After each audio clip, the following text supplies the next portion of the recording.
പ്രിയപ്പെട്ട സുഹൃത്തുക്കളെ, സഹോദരി സഹോദരങ്ങളെ, പ്രത്യേകിച്ച് യുവതി യുവാക്കന്മാരെ, 2026 ആണ്ട് നോമ്പ് 29 ദിവസത്തിലെ ചിന്തയിലേക്ക് ഏവരെയും സ്നേഹത്തോടെ വിനയത്തോടെ സ്വാഗതം ചെയ്യുന്നു. ഇന്നത്തെ നമ്മുടെ മുഖ്യ ചിന്ത, നോമ്പെന്നത് സൽഗുണ പൂർണ്ണത പ്രാപിക്കുന്നതിൻ്റെ ഈറ്റുനോവാണ്, പ്രസവവേദനയാണ്. Lent can be considered as the birth pangs of perfection. മത്തായിയുടെ സുവിശേഷം 5-ാം അധ്യായത്തിൻ്റെ 48-ാം വാക്യത്തിൽ യേശു പറയുന്നു, നിങ്ങൾ സൽഗുണപൂർണരാകുവീൻ. അത് എളുപ്പമുള്ള കാര്യമല്ല എന്ന് നമുക്കറിയാം. വലിയ വലിയ ലക്ഷ്യങ്ങൾ പ്രാപിക്കണമെങ്കിൽ അതിനനുപാതികമായ അച്ചടക്കം അതെത്ര ക്ലേശമുള്ളതാണെങ്കിലും സസന്തോഷം സ്വീകരിക്കുകയും പാലിക്കുകയും ചെയ്യാതെ സാധ്യമല്ല എന്ന് നമുക്ക് അറിയാം. അപ്പം ആ ഒരു ചിന്ത, ലെൻറ്റ് എന്നത് അല്ലെങ്കിൽ നോമ്പ് എന്നുള്ളത് സൽഗുണപൂർണത പ്രാപിക്കുക എന്ന ലക്ഷ്യത്തിൻ്റെ ഈറ്റുനോവായി, പ്രസവവേദനയായി മനസ്സിലാക്കാൻ ശ്രമിക്കാം. അതിന് സഹായിക്കുന്ന നോട്ട്സിലേക്ക് ഞാൻ നിങ്ങളെ സ്വാഗതം ചെയ്യുന്നു. ഇവിടെ ആരംഭത്തിൽ തന്നെ നമുക്ക് മതവും ശാസ്ത്രവും തമ്മിലുള്ള വ്യത്യാസം അല്പമൊന്ന് തിരിച്ചറിയേണ്ട ആവശ്യമുണ്ട്. നമുക്കറിയാം, ശാസ്ത്രം എപ്പോഴും മാറിക്കൊണ്ടേയിരിക്കുന്നു, അത് നിരന്തരം പുരോഗമിച്ചുകൊണ്ടേയിരിക്കുന്നു. മതമോ അത് പണ്ടായിരുന്ന അവസ്ഥയിൽ അല്പം പോലും മാറ്റം വരാതെ, മാറ്റം വരുത്താൻ അനുവദിക്കാതെ അപ്രകാരം മ്യൂസിയത്തിൽ വെച്ചിരിക്കുന്ന മമ്മി പോലെ അങ്ങനെ ഇരിക്കുകയാണ്. ഇത് നാം പ്രത്യേകം ശ്രദ്ധിക്കണം. എന്നാൽ യേശു വളരെ വ്യക്തമായി ധരിച്ചിരുന്നത്, ശാസ്ത്രം എപ്രകാരമാണോ പുരോഗമിക്കുന്നത് അതിൻ്റെ പെർഫെക്ഷനിലേക്ക് അല്ലെങ്കിൽ അതിൻ്റെ സൽഗുണപൂർണതയിലേക്ക് പുരോഗമിക്കുവാൻ, അതിൻ്റെ മേൽത്തരമായ അവസ്ഥയിലേക്ക് അനുദിനം പുരോഗമിക്കുവാൻ ക്ലേശിക്കുന്നത്, താല്പര്യപ്പെടുന്നത്, അതിനുവേണ്ടി നിരന്തരം അധ്വാനിച്ചുകൊണ്ടേയിരിക്കുന്നത്, അപ്രകാരം തന്നെ മനുഷ്യൻ്റെ ആത്മീയ ജീവിതത്തിലും സൽഗുണപൂർണത പ്രാപിക്കുക എന്ന ലക്ഷ്യത്തെ അനുസരിച്ച് അനുധാവനം ചെയ്ത് മനുഷ്യൻ നിരന്തരം മുൻപോട്ട് പോയിക്കൊണ്ടേയിരിക്കണം. അവൻ നിരന്തരം അനുദിനം മെച്ചപ്പെട്ടുകൊണ്ടേ ഇരിക്കണം എന്നതാണ്. അതിൻ്റെ യുക്തി എന്താണ് എന്ന് തിരിച്ചറിയേണ്ട ഒരാവശ്യം നമുക്കുണ്ട്. എന്തുകൊണ്ടാണ് നാം സൽഗുണപൂർണത പ്രാപിക്കേണ്ടത്? ഇതിനെപ്പറ്റി നിങ്ങൾ ചിന്തിച്ചിട്ടുണ്ടായിരിക്കും എന്നതാണ് ഞാൻ പ്രതീക്ഷിക്കുന്നത്. അല്ലെങ്കിൽ ഇതിനെപ്പറ്റി നിങ്ങൾ ഉൾപ്പെട്ടിരിക്കുന്ന സഭയിൽ പലവിധമായ വചന പ്രഘോഷണ യജ്ഞങ്ങളും നടന്നിട്ടുണ്ടായിരിക്കും. പക്ഷേ നമുക്ക് വീണ്ടും ഇതൊന്ന് അന്വേഷിക്കാം. എന്തുകൊണ്ടാണ് നിങ്ങൾ സൽഗുണപൂർണത പ്രാപിക്കണമെന്ന് യേശു നിർദ്ദേശിക്കുവാൻ കാരണം?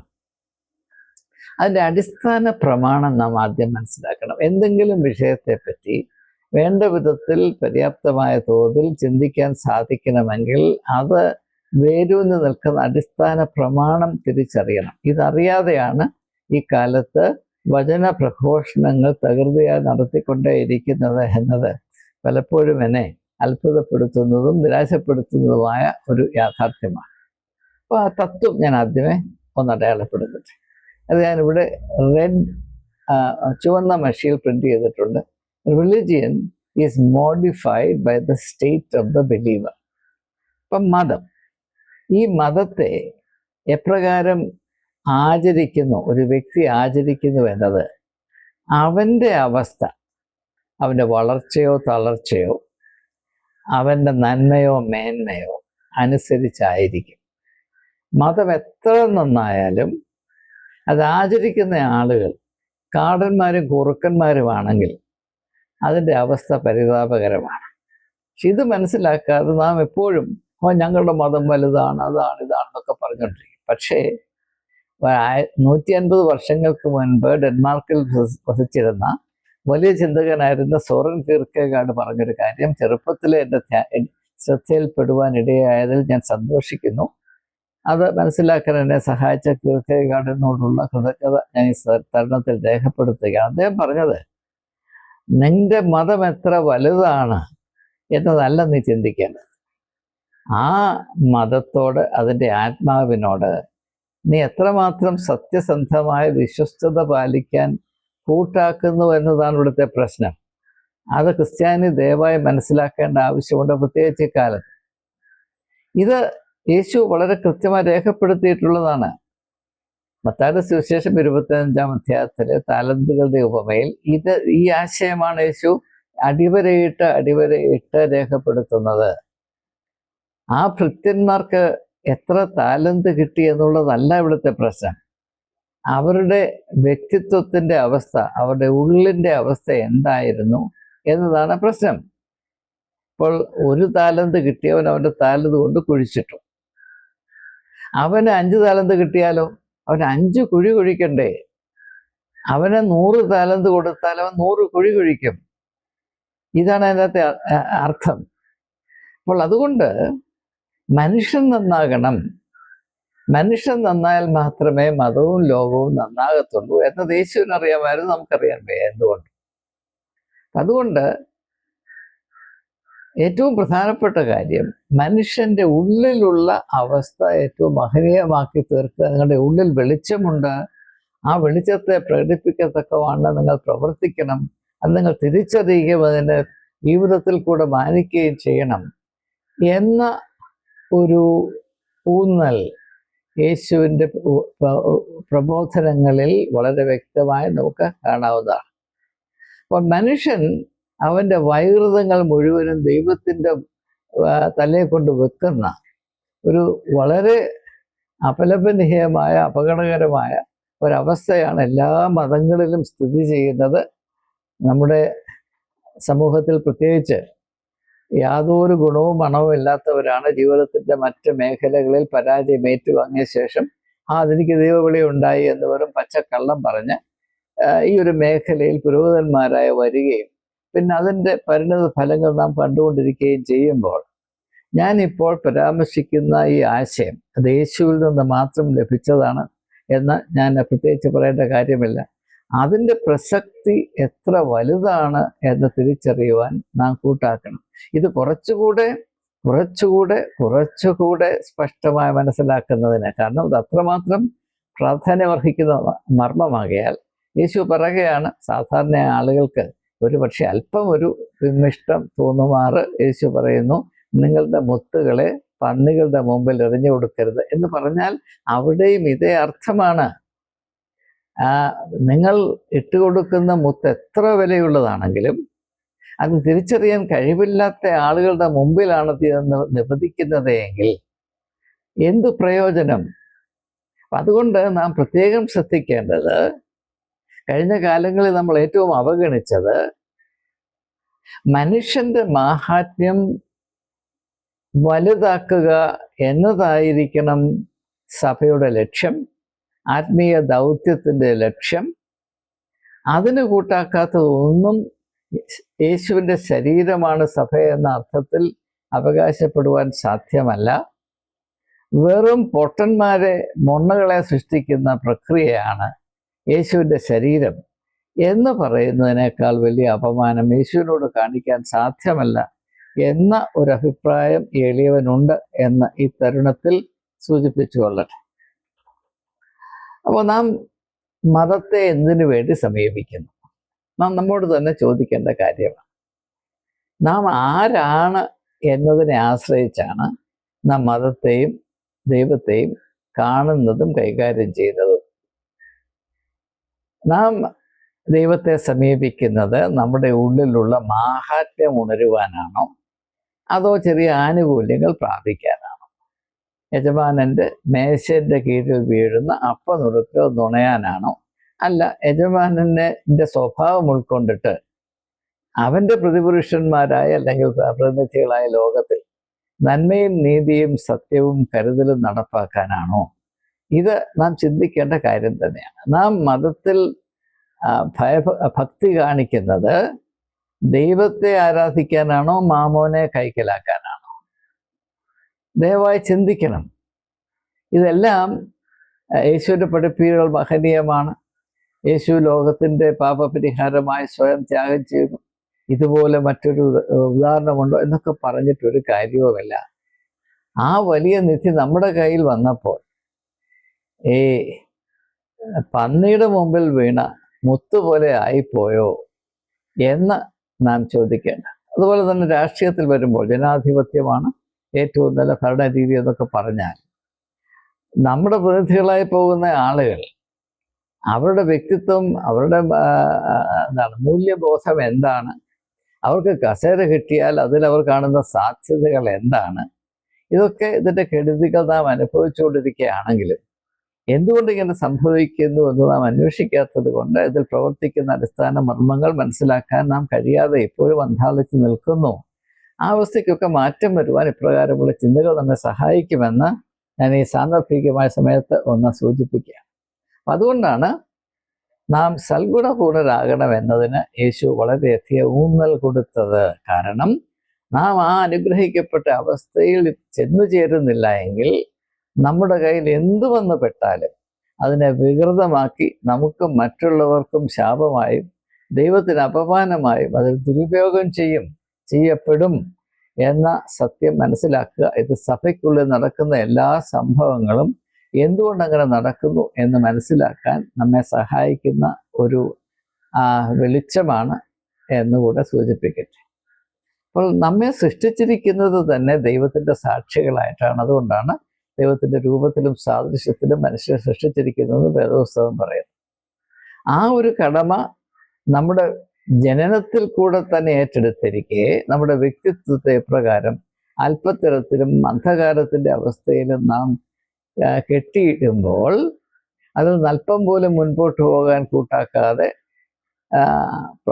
പ്രതീകാത്മകമായി പറഞ്ഞാൽ പന്നികളെ പോലെ ജീവിക്കുമ്പോൾ നാം അറിയാതെ തന്നെ ദൈവത്തിനെതിരെ നമ്മുടെ ജീവിതം കൊണ്ട് കള്ളസാക്ഷ്യം പറയുന്നവരാണ് എന്ന ഒരു തിരിച്ചറിവ് ഇക്കാലത്തുണ്ടാകേണ്ടത് ആവശ്യമാണ്. അതിൽ നിന്ന് വ്യത്യസ്തമായ യേശു പറയുന്നത് മത്തായിയുടെ സുവിശേഷം 6-ാം അധ്യായത്തിൻ്റെ 33-ാം വാക്യം, മുൻപേ അവൻ്റെ രാജ്യവും നീതിയും അന്വേഷിപ്പീൻ, അതോടെ ഇതൊക്കെയും നിങ്ങൾക്ക് കിട്ടും.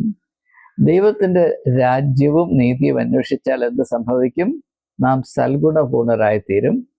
സൽഗുണപൂർണരായി തീരാനുള്ള ഏക മാർഗം നാം ദൈവത്തിൻ്റെ രാജ്യവും നീതിയും ഈ ലോകത്തിൽ അന്വേഷിക്കുകയും അത് പ്രാബല്യത്തിൽ വരുത്തുവാൻ അധ്വാനിക്കുകയും ചെയ്യുക എന്നുള്ളതാണ്.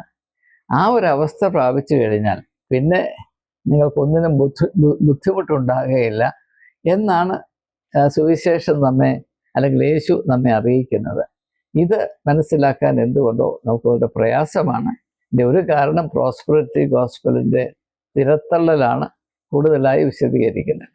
അപ്പം അതുകൊണ്ടാണ് നൽകപ്പെട്ടിരിക്കുന്ന കൽപ്പനകളിൽ മുഖ്യമായി സുവിശേഷം അംഗീകരിക്കുന്നത്.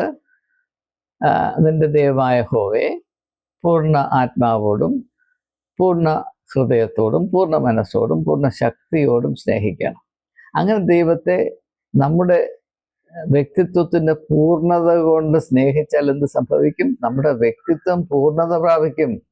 ഇത് ദൈവത്തോട് കാണിക്കുന്ന ഔദാര്യമല്ല, നമ്മോട് നാം കാണിക്കേണ്ട നീതിയാണ് ഈ ആദ്യ കൽപ്പനകൾ സൂചിപ്പിച്ചിരിക്കുന്നതെന്ന് പലരും മനസ്സിലാക്കുന്നില്ല. അതിനോടനുബന്ധമായിട്ടാണ് യേശുവിൻ്റെ നിർദ്ദേശം നാം മനസ്സിലാക്കേണ്ടത്. നിങ്ങൾ സൽഗുണപൂർണരാകുകയും, സൽഗുണപൂർണരാകുവാൻ നാം ചെയ്യേണ്ടത് ദൈവത്തെ പൂർണ്ണ ആത്മാവോടും പൂർണ്ണ ഹൃദയത്തോടും പൂർണ്ണ മനസ്സോടും പൂർണ്ണ ശക്തിയോടും അല്ലെങ്കിൽ ശരീരത്തോടും സ്നേഹിക്കുക എന്നുള്ളതാണ്. അപ്പോൾ അതുകൊണ്ട് ഈ പെർഫെക്ഷൻ എന്ന് പറയുന്നത് ഞാനിവിടെ ചുവന്ന മഷിയിൽ പ്രിന്റ് ചെയ്തിട്ടുണ്ട്. Perfection is a state in which the fullness of our being finds expression. പലരും എന്നോട് ചോദിച്ചിട്ടുണ്ട്, എങ്ങനെയാണ് ഈ പെർഫെക്ഷൻ മനുഷ്യനെ കൊണ്ട് ഒക്കുമോ? മനുഷ്യനെ കൊണ്ട് ഒക്കുന്ന കാര്യമേ ദൈവം നമ്മളിൽ നിന്ന് പ്രതീക്ഷിക്കുന്നുള്ളൂ. നമ്മളിൽ നിന്ന് പ്രതീക്ഷിക്കുന്ന പെർഫെക്ഷൻ എത്രമാത്രമാണ്? Be in a state in which the fullness of your being is expressed. അതിനെ സൂചിപ്പിച്ചുകൊണ്ടാണ് യേശു പറയുന്നത്, നിങ്ങളുടെ ഉള്ളിൽ ഉള്ള വെളിച്ചം ലോകത്തിൻ്റെ മുമ്പിൽ പ്രകാശിക്കട്ടെ. അതിൽ നിന്ന് വ്യത്യസ്തമായിട്ടാണ് സന്ദേശത്തിലെ സഭ അത് ചത്തോ ഇല്ലയോ എന്ന് അറിയാൻ വയ്യാത്ത വിധത്തിൽ നിനക്ക് ജീവനുള്ളവൻ്റെ പേരുണ്ടെങ്കിലും നീ മരിച്ചവനാണ്. You have the name of being alive but you are dead. ഇതാണ് അവസ്ഥ. മിക്കവാറും എല്ലാ സഭകളും ഈ സന്ദേശത്തിലെ സഭകളുടെ കൂട്ടാണ് എന്ന് അറിയാൻ യാതൊരു പ്രയാസവുമില്ല. അതുകൊണ്ട് അങ്ങനെയുള്ള അവസ്ഥയിൽ നാം സൽഗുണപൂർണത പ്രാപിപ്പാനുള്ള ആ ഒരു ഏറ്റവും പ്രധാനപ്പെട്ട ലക്ഷ്യത്തെ കേന്ദ്രീകരിച്ച് നാം നമ്മുടെ ജീവിതത്തെ ക്രമീകരിക്കുമ്പോൾ നമ്മുടെ വ്യക്തിത്വം സത്യത്തിൻ്റെ വ്യക്തിത്വമായി മാറുന്നു. We are characterized by truth.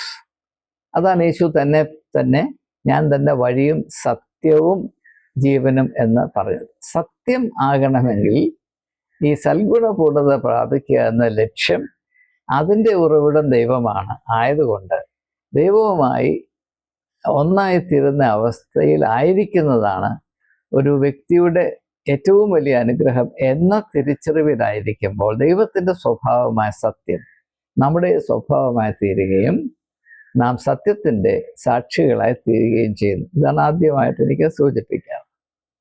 രണ്ടാമതായി, നാം അപ്രകാരം ഈ സൽഗുണപൂർണത അന്വേഷിക്കുമ്പോൾ എന്ത് സംഭവിക്കുന്നു?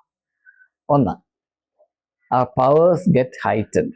നമ്മുടെ ആത്മീകമായ വീര്യം, ശക്തി, കഴിവുകൾ, സാധ്യതകൾ വളരെയധികം വർദ്ധിക്കുന്നു. ഇതാണ് ആദ്യമായി നാം മനസ്സിലാക്കേണ്ടത്. അപ്പോൾ we are now only a fragment of what we can be. ലോകത്തിലുള്ള എല്ലാ വ്യക്തികളും അവരുടെ തന്നെ കൊച്ചു കൊച്ചു കഷ്ണങ്ങളായിട്ടാണ്.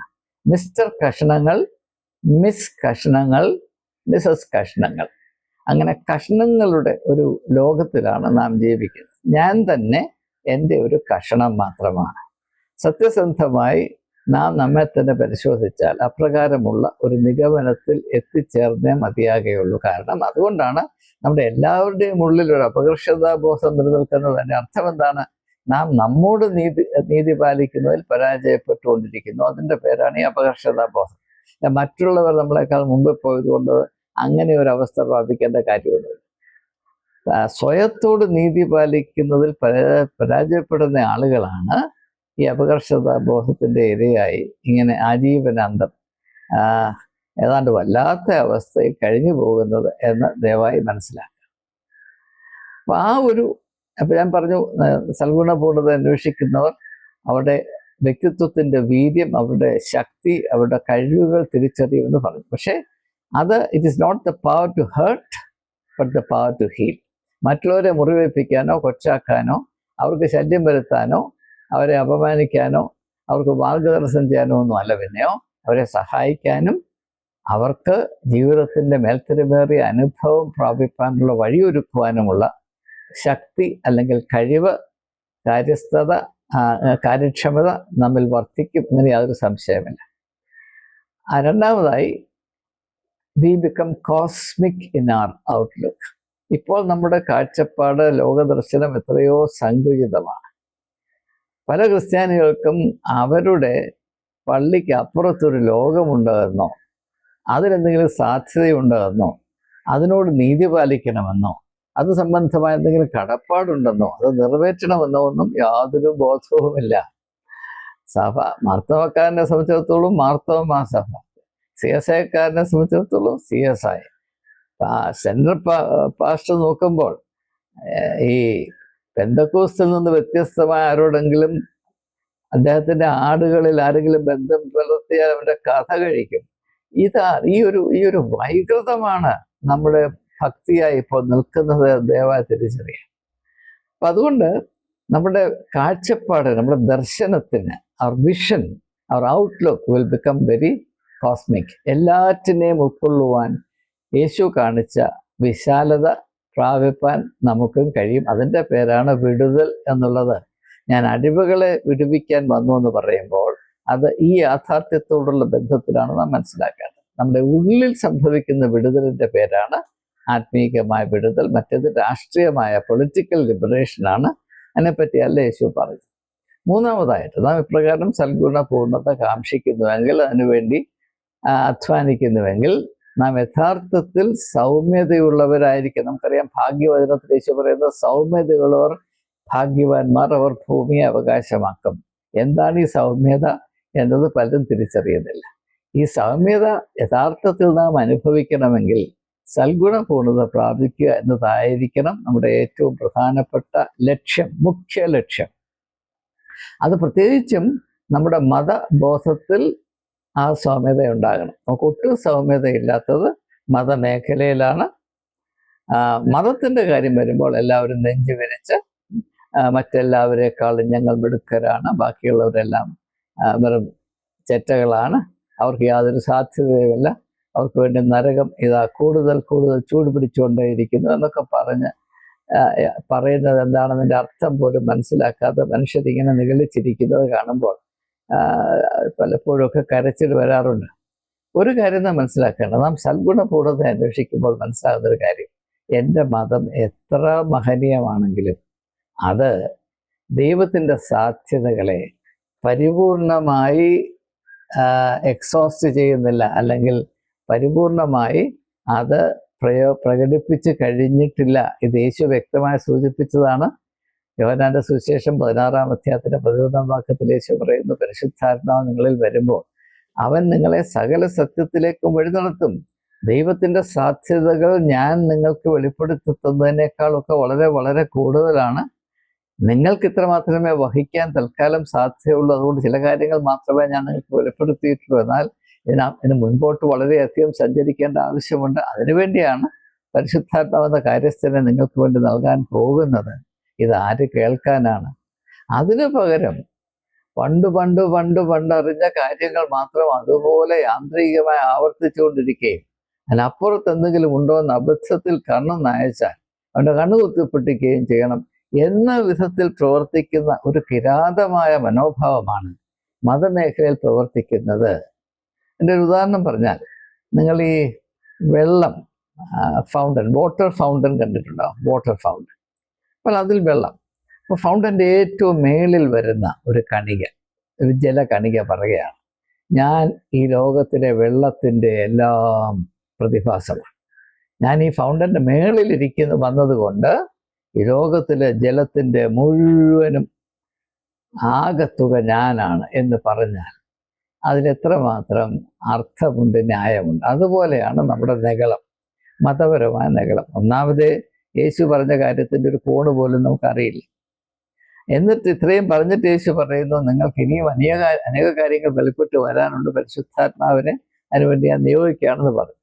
എന്നാൽ ഒട്ടും പെട്ടും അറിയാൻ മേലത്തോളം നമ്മൾ നെകളിച്ച് കൊന്തളിച്ച് ഒരു വല്ലാത്ത അവസ്ഥയിൽ എത്തിത്തീർന്നിരിക്കുന്ന ഒരു പ്രധാന മുഖ്യ കാരണം ഞാൻ സൽഗുണപൂർണ്ണത പ്രാപിക്കണമെന്ന ലക്ഷ്യം എന്നെ ഉപേക്ഷിച്ച് കളഞ്ഞു. ആരാണ്ട് പറഞ്ഞത് കേട്ട് അതിൻ്റെ മുറി മാത്രം മനസ്സിലാക്കി, അത് മാത്രമാണ് ദൈവത്തിൻ്റെ വ്യക്തിത്വവും അതിൻ്റെ സാധ്യതയുടെയും പൂർണ്ണത, അതിൻ്റെ മുഴുവനും മൊണോപ്പൊളി എൻ്റെ പോക്കറ്റിലാണ് എന്ന വിധത്തിൽ നടക്കുന്ന ഈ അല്പത്തരത്തിൻ്റെ അവസ്ഥയിൽ നിന്ന് വിടുതൽ പ്രാപിക്കുന്ന ഒരു വിടുതലിൻ്റെ അവസ്ഥയായി 2026 ആണ്ട് നോമ്പ് കാല അനുഭവങ്ങൾ നമുക്ക് ധന്യമായി തീരട്ടെ എന്ന് പ്രാർത്ഥിക്കുന്നു. അപ്പോൾ ഈ ഒരു ആവശ്യം, അതായത് മനുഷ്യൻ സൽഗുണപൂർണ്ണരാകണമെന്ന ആശയം ഒരാവശ്യമായി മതത്തിൽ ഒരു കാലത്തും അനുഭവിക്കാൻ സാധ്യമല്ല. അതുകൊണ്ടാണ് പ്രത്യേകമായി യേശു പഠിപ്പിക്കുന്നത്. മതത്തിൽ ഒതുങ്ങി നിൽക്കുന്ന ഒരു കാര്യവും യേശു പഠിപ്പിച്ചിട്ടില്ല. കാരണം അത് വെളിപ്പെട്ട് വന്ന് കഴിഞ്ഞതാണ്, അതിനെപ്പറ്റി വീണ്ടും പറയേണ്ട കാര്യമില്ല. യേശു പഠിപ്പിച്ചത് മുഴുവനും മതത്തിനപ്പുറത്ത് പോയി ദൈവികമായ സാധ്യതകളെയും മനുഷ്യ മാഹാത്മ്യത്തെയും എന്നിവരെ അറിഞ്ഞതിനേക്കാൾ കൂടുതലായി അറിയുവാൻ താല്പര്യമുള്ളവർക്ക് പ്രത്യേകമായി സഹായകരമായി തീർത്തക്കുള്ള കാര്യങ്ങളാണ് യേശു വെളിപ്പെടുത്തിയിട്ടുള്ളത്. അപ്പോൾ ഈ സൽഗുണപൂർണ്ണത പ്രാപിക്കുക എന്നത് ഒരിക്കലും മതപരമായൊരു ലക്ഷ്യമാകുകയില്ല എന്ന് മാത്രവുമല്ല, മനുഷ്യൻ സൽഗുണപൂർണ്ണത പ്രാപിക്കുന്നത് മതത്തിൻ്റെ കണ്ണിൽ കൂടെ നോക്കുമ്പോൾ ഒരു അപകടമാണ്. കാരണം സൽഗുണപൂർണ്ണത പ്രാപിക്കുന്ന ഒരുത്തനും പിന്നെ മതത്തിൻ്റെ ആവശ്യമുണ്ടാകുകയില്ല. അപ്പോൾ മതം എന്ന് പറയുന്നത് സൽഗുണപൂർണ്ണതയ്ക്ക് വേണ്ടി ഒരിക്കലും കാംക്ഷിക്കാത്തത്, അതങ്ങനെ വേണമെന്ന് ജനങ്ങളെ ഉത്ബോധിപ്പിക്കാത്തതിൻ്റെ കാര്യം, മതം അങ്ങനെ പണ്ടത്തെ പോലെ അതുപോലെ കിടക്കുന്ന നിർജീവമായൊരു ജലാശയമാണ്. ഞാനിവിടെ എഴുതിയിരിക്കുന്ന religion is equal to stagnation or inactivity. ജീവനുണ്ടോ ഇല്ലയോ? ജീവനുണ്ട്, പക്ഷേ ആ പക്ഷവാത രോഗിയെ പോലെ ആ പക്ഷവാത രോഗി ആ കട്ടിലിൽ 100 വർഷം കിടന്നാലും അവൻ അല്പം പോലും വളരുകയില്ല, അവനെ കൊണ്ട് ആർക്കും ഒരു പ്രയോജനം ഉണ്ടാകുകയില്ല എന്ന് നമുക്കറിയാം. ഇതേ അവസ്ഥയിലാണ് മതം മനുഷ്യനെ കൊണ്ടാക്കി വെക്കുന്നത്. എന്നാൽ അതേസമയം നാം സൽഗുണപൂർണ്ണത പ്രാപിക്കേണ്ടത് ആവശ്യം നമുക്ക് മനസ്സിലാകുന്നത് മതത്തിൽ നാം തങ്ങി നിൽക്കുമ്പോഴല്ല, മതത്തിൻ്റെ വേലിക്ക് അപ്പുറത്തുള്ള ലോകവുമായി ബന്ധം പുലർത്തി അവിടെ ദൈവികമായ പദ്ധതികൾ നിറവേറ്റപ്പെടേണ്ടതിന് അയക്കപ്പെട്ട വ്യക്തികളാണ് നാം എന്ന മനോഭാവത്തിൽ നാം പ്രവർത്തിച്ചു തുടങ്ങുമ്പോൾ നമ്മുടെ അല്പത്തരം കൊണ്ട് ഒന്നും നേടാൻ സാധ്യമല്ല എന്ന് മനസ്സിലാകുകയും ഈ സൽഗുണപൂർണത പ്രാപിക്കുക എന്ന യേശു വെളിപ്പെടുത്തിയ ലക്ഷ്യം എത്രമാത്രം അനിവാര്യമാണ് എന്ന് നമുക്ക് മനസ്സിലാകുകയും ചെയ്യും. നമുക്കിപ്പോൾ ഇതിൻ്റെ ആവശ്യമില്ലാത്തത്, നമ്മളിങ്ങനെ സഭയുടെ അല്ലെങ്കിൽ ചർച്ചിൻ്റെ കോമ്പൗണ്ടിൽ ഇങ്ങനെ നിൽക്കുന്നു. വിശാലമായ ലോകത്തെ സംബന്ധമായിട്ടുള്ള യാതൊരു ചുമതലയും അതിലുള്ള സാധ്യതകളെപ്പറ്റി യാതൊരു ബോധവുമില്ല. അവിടെ ഒന്നും ചെയ്യാനുമില്ല. നമുക്ക് ഒളിച്ചിരിക്കാനുള്ള സ്ഥലമാണ് നമ്മുടെ സഭ. അവിടുന്ന് കിട്ടുന്ന ചില ആനുകൂല്യങ്ങൾ മാത്രം പ്രാപിച്ച് ഈ ലോകത്തിൽ നിന്ന് ഗുഡ് ബൈ പറയുന്നതാണ് നല്ലത്, ബാക്കിയൊക്കെ തനിക്ക് കേടാണ് എന്ന ഒരു ചിന്തയ്ക്ക് അപ്പുറത്ത് പോകാൻ ക്രിസ്ത്യാനിക്ക് കഴിയാത്തതാണ് ഏറ്റവും വലിയ ശാപമെന്ന് ഈ ലെൻറ്റ് കാലത്തെങ്കിലും മനസ്സിലാക്കുക. അതുകൊണ്ട് ഞാനിവിടെ എഴുതിയിരിക്കുന്നത് ലെൻറ്റ്നെസ് ഈസ് ഈക്വൽ ടു സെൻറ്റ്നെസ്. യേശു തൻ്റെ ശിഷ്യന്മാരെ വിളിച്ചത് അവരെ കൊണ്ടൊരു ക്ലബ് ഉണ്ടാക്കാനോ അവരെ എപ്പോഴും തൻ്റെ ചുറ്റും ഇങ്ങനെ അണിയണിയായി നിർത്താനോ അല്ല, അവരെ പരിശീലിപ്പിച്ച് ലോകത്തിലേക്ക് പറഞ്ഞയക്കാനാണ്. മർക്കോസിന്റെ സുവിശേഷം 3-ാം അധ്യായത്തിന്റെ 11-ാം വാക്യത്തിൽ അത് വ്യക്തമായി പറഞ്ഞിട്ടുണ്ട്. അവൻ തൻ്റെ ശിഷ്യന്മാരെ വിളിച്ച് അവനോട് കൂടെ ആയിരിക്കാനും അവരെ അയക്കാനാണ്. അങ്ങനെ അയക്കപ്പെടുന്ന അവസ്ഥയിലാണ് സൽഗുണപൂർണത ഇല്ല എങ്കിൽ നമുക്ക് ഒരു കാര്യവും ചെയ്യാൻ കഴിയുകയില്ലെന്ന് മാത്രമല്ല, നാം പരാജയം ഏറ്റുവാങ്ങി മടങ്ങുകയും നമ്മളെ കൊണ്ട് ദൈവനാമം കൂടുതൽ ദുഷിക്കപ്പെടുകയും ചെയ്യും എന്ന യാഥാർത്ഥ്യം മനസ്സിലാക്കാൻ ഇടയാകും. ഇതേ വ്യത്യാസമാണ് യേശു ശിമോനെയും അവരുടെ സഹോദരൻ അന്ത്രയോസിനെയും വിളിക്കുമ്പോൾ അവരോട് പറയുന്നത്, എന്നെ അനുഗമിപ്പീൻ, ഞാൻ നിങ്ങളെ മനുഷ്യരെ പിടിക്കുന്നവരാക്കും. മീൻ പിടിക്കാൻ സൽഗുണപൂർണത ആവശ്യമില്ല. മീൻ പിടിക്കാൻ നല്ല സ്കില്ല് വേണ്ടെന്ന് ഞാൻ പറയത്തില്ല. ഇപ്പം ഞാൻ മീൻ പിടിക്കാൻ പോയാൽ വെറും കൈയോടെ മടങ്ങി വരും. അതുകൊണ്ട് മീൻ പിടിക്കാത്ത ചെറിയ ജോലിയൊന്നുമല്ല എന്നല്ല ഞാനീ പറയും. പക്ഷെ സൽഗുണപൂർണത ആവശ്യമില്ല. എന്നാൽ മനുഷ്യരെ പിടിക്കുക എന്ന ആശയം വരുമ്പോൾ എന്ന് പറഞ്ഞാൽ മനുഷ്യരെ ദൈവത്തിലേക്ക് ആദായപ്പെടുത്താൻ ശ്രമിക്കണമെങ്കിൽ അതിനുള്ള അനിവാര്യമായ യോഗ്യതയാണ് സൽഗുണപൂർണത എന്നുള്ളത്, ഓൾ റൗണ്ട് പെർഫെക്ഷൻ. അങ്ങനെ സൽഗുണപൂർണത കാംക്ഷിക്കുകയും അപ്രകാരം തന്നെ വളർത്തുകയും ചെയ്യാൻ താല്പര്യമുള്ളവർ, അങ്ങനെ അനുദിനം അതിനു വേണ്ടി ശ്രദ്ധിക്കുന്നവരുടെ കൂടിവരവിൻ്റെ പേരാണ് കൂട്ടായ്മ എന്നുള്ളത്. Only a congregation of such individuals can constitute the church, which must be seen as a nursery of perfection. ഒരു സഭ എന്നാൽ ഓരോ വ്യക്തി, അതിൽ ഉൾപ്പെട്ടിരിക്കുന്ന ഓരോ വ്യക്തികളും സൽഗുണപൂർണരായി തീരുവാൻ അവരെ പരിശീലിപ്പിക്കുന്ന കളരിയായി തന്നെ മനസ്സിലാക്കണം. സഭ എന്നാൽ എന്താണ് എന്നതിനെപ്പറ്റി നമുക്ക് വ്യക്തമായൊരു ധാരണയുണ്ടാകണം. അതില്ലാതെ പോകുന്നത് വലിയ നഷ്ടമാണ്, അപകടമാണ്. ഞാൻ ഒന്നുകൂടെ ആവർത്തിക്കട്ടെ. Only a congregation of individuals who seek perfection according to the guidance of Jesus Christ can constitute the church. And what is the church? Church must be understood as the nursery of perfection. ഇത് വളരെ വളരെ പ്രാധാന്യം അർഹിക്കുന്ന കാര്യമാണ്. ദയവായത് തുടർന്നും ചിന്തിക്കുക, മനസ്സിലാക്കാൻ ശ്രമിക്കുക, ഉൾക്കൊള്ളുക. So to be truly in Lent, we need to shift from conformity to transformation. യഥാർത്ഥത്തിൽ നാം ലെൻറ്റിൽ പങ്കെടുത്തു, ലെൻറ്റ് ആചരിച്ചു എന്നതിൻ്റെ തെളിവെന്താണ്? പൗലോസ് അപ്പോസ്തലൻ റോമർക്ക് ലേഖനം എഴുതുമ്പോൾ അതിൻ്റെ 12-ാം അധ്യായത്തിൻ്റെ 2-ാം വാക്യത്തിൽ പറയുന്നത്, നിങ്ങൾ ലോകത്തിന് അനുരൂപരാകാതെ നന്മയും പ്രസാദവുമുള്ള ദൈവഹിതം എന്നതെന്ന് തിരിച്ചറിയുവാൻ അനുദിനം നിങ്ങളുടെ മനസ്സിനെ പുതുക്കുവാൻ ശ്രദ്ധിക്കുക. നിങ്ങൾ രൂപാന്തരപ്പെടേണ്ടതിന് വേണ്ടി നിങ്ങളുടെ മനസ്സിനെ ക്രിസ്തുയേശുവിൽ പുതുക്കുക. ആ ഒരു അനുഭവമായിരിക്കണം നോമ്പിൻ്റെ അനുഭവം എന്ന ഒരിക്കൽ കൂടെ അടിവരയിട്ടുകൊണ്ട് ആവർത്തിച്ച് പറഞ്ഞുകൊണ്ട് വാക്കുകൾ ഉപസംഹരിക്കുന്നു. എല്ലാവർക്കും എൻ്റെ നന്ദി.